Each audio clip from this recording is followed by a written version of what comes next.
తాకట్లో ఉన్న మీ బంగారాన్ని విడిపించి ఆ రోజు ఆన్లైన్ రేటుకి కొంటాం. Sharma gold company. మీకు నేను ఒక దేవాలయ ప్రాంగణంలో శివమహాపురాణ ప్రవచన సందర్భంలో మీకు ఒక విషయం విజ్ఞాపన చేస్తున్నాను. బహుశా మా దొరగారికి ఒక్కరికి తెలిసేమో, ఆయన నాకు పేరు జ్ఞాపకంలో లేదు. ఈ ఊళ్ళోనే ఒక వ్యక్తి ఉండేవారు.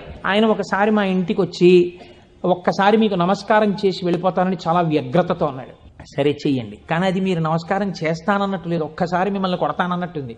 ఎందుకంత భావన వ్యగ్రత అన్న అంటే, ఇవాళే నా జీవితానికి చిట్ట చివరి రోజు, నేను ఆత్మహత్య చేసుకోబోతున్నాను. నా మనస్సులో ఎప్పుడైనా శాంతి కలిగితే మీ ఉపన్యాసాల్లోనే కలిగేది. అందుకని మీకు ఒక్కసారి నమస్కారం చేసి ఆత్మహత్య చేసుకుందామని వచ్చాను. మీకు ఒక్కరికే చెప్తున్నాను, మీరు ఎవరికీ చెప్పకండి, సాయంకాలానికి నేను ఉండనన్నాడు. నేను హడిలిపోయిన ఇది నాకు చెప్పాడు బాబని.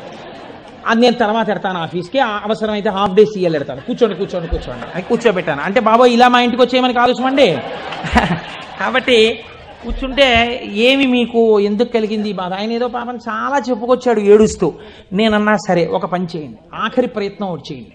మీరు దీక్షగా 42 రోజులు శివాలయానికి ఎవ్వరికీ చెప్పద్దు. ప్రదోష వేళలో వెళ్ళి శివ ప్రదక్షిణం చేసి మీరు ఏమీ చెప్పకండి. మీరు చెప్పగలిగినంతసేపు శివాలయం అరుగు మీద కూర్చుని శివ శివ శివ శివ శివ శివ ఇదొకటే. ఒక 42 రోజులు ఈ దరిద్రాన్ని, మీ కష్టాలని అనుభవించి చూడండి అన్నాడు. మీరు నమ్ముతారా?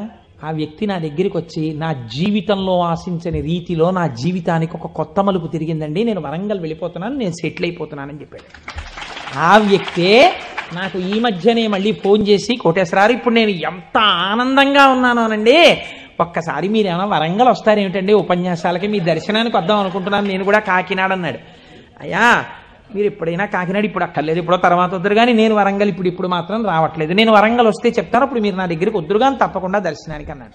ఏతి జీవంతిమానందో నరం వర్ష శతాదపి అంటుంది సుందరకాండ. 100 ఏళ్ళు బతికిన వాడు శుభాన్ని చూస్తాడు. అందుకే తొందరపడి ఏదో సమస్య ఉందని ఆత్మహత్యలు చేసేసుకుంటాం ఇలాంటి మాటలు అనకూడదు. కాబట్టి చూడండి, శివుడు ఉద్ధరించగలడు అనడానికి ప్రత్యక్ష ప్రమాణం మనకే ఉంది కదా. శివం అంటే మంగళం, శోభనం, శ్రేయస్సు, కళ్యాణం. ఏ శుభము నీకు కావాలన్నా శివానుగ్రహముగానే వస్తుంది. శివానుగ్రహము కలిగితే నీ ఇంట సర్వమంగళములు జరుగుతాయి. మీరు చూడండి, నేను ఇక్కడ మీకు ఒక గంభీరమైనటువంటి విషయాన్ని వాళ్ళ ప్రస్తావన చెయ్యాలి అని అనుకుంటున్నాను. బాగుందండి మీరు చెప్పింది, శంకరుడు అంతటి గొప్పవాడే, ఇంతవరకు బాగుంది. కానీ ఇలా ఆయన ఎప్పుడూ మా కంటితో మేము చూడని రూపంలో ఉండడమేనా, లేకపోతే మాకు ఇంతకన్నా ఏమైనా గొప్ప ఉపకారం చేశారా? కళ్యాణం, భద్రం, శ్రేయం, శోభనం, శుభం, వీటన్నింటికీ అర్థం కేవలం శుభాలు చేసుకోవడం, పెళ్లిళ్ళు చేసుకోవడం, బూరులు తింటూ ఉండడం, గారులు తింటూ ఉండడం, ఇవేనా? ఇంకేమైనా చెప్పారా శంకరుడు? ఇవే నా అర్థం, నేను ఇవే మీకు చేసి పెడుతూ ఉంటానని ఏమైనా అన్నారా? దీన్ని మీరు చాలా జాగ్రత్తగా గంభీరంగా పట్టుకోవాలి. మీరు ఇది పట్టుకునే ప్రయత్నం చేస్తే శివపురాణం విషయంలో మీకు ఒక గొప్ప అవగాహన ఏర్పడిపోతుంది.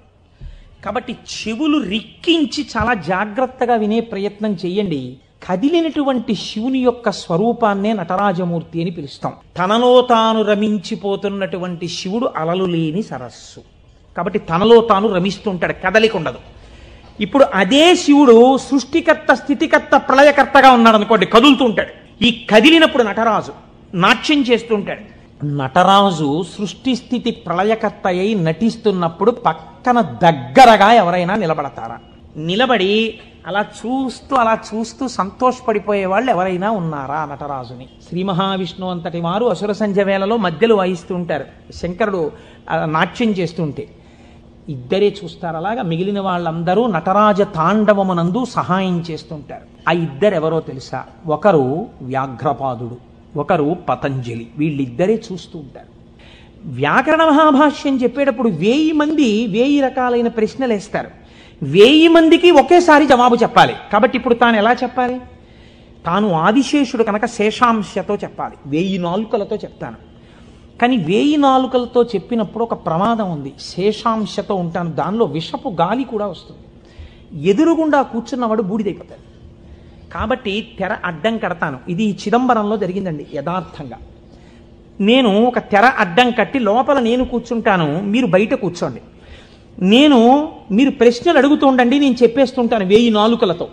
ఒక్క నియమం, 1000 నాలుకలతో నేను కష్టపడి 1000 మంది శిష్యులకు సమాధానం చెప్పడానికి కూర్చుని ఉండగా ఎవడైనా సరే నేను పాఠం పూర్తయిందనే లోపల లేచి వెళ్ళిపోతే వాడు బ్రహ్మరాక్షసుడైపోతాడని చెప్పి శాపం పెడుతున్నానన్నారు.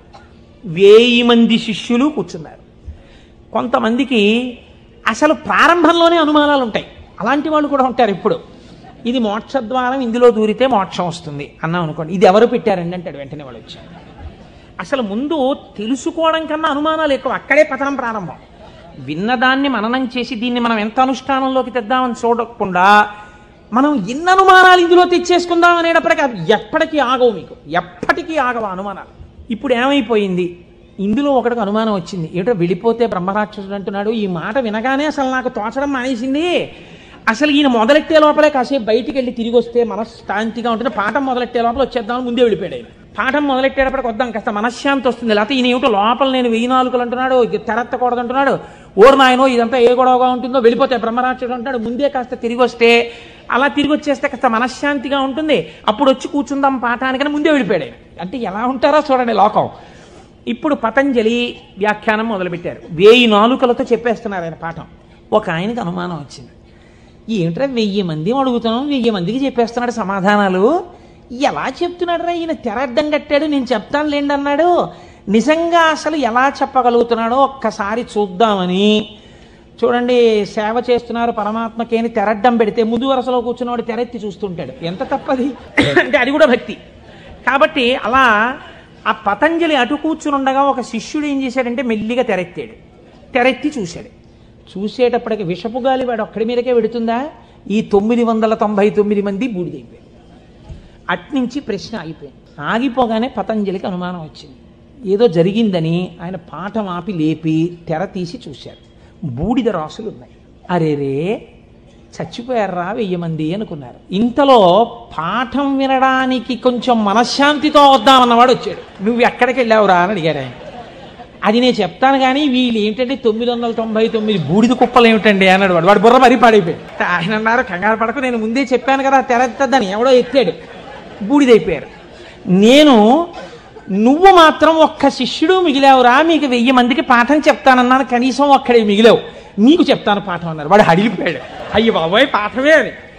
ఇప్పుడు పతంజలి అన్నారు, నీకేం చెప్పను, కంగారు పడకు, నీకు నేను అనుగ్రహించేస్తున్నాను, నీకు వ్యాకరణం అంతా భాషించేసింది, నీకు వచ్చేసింది.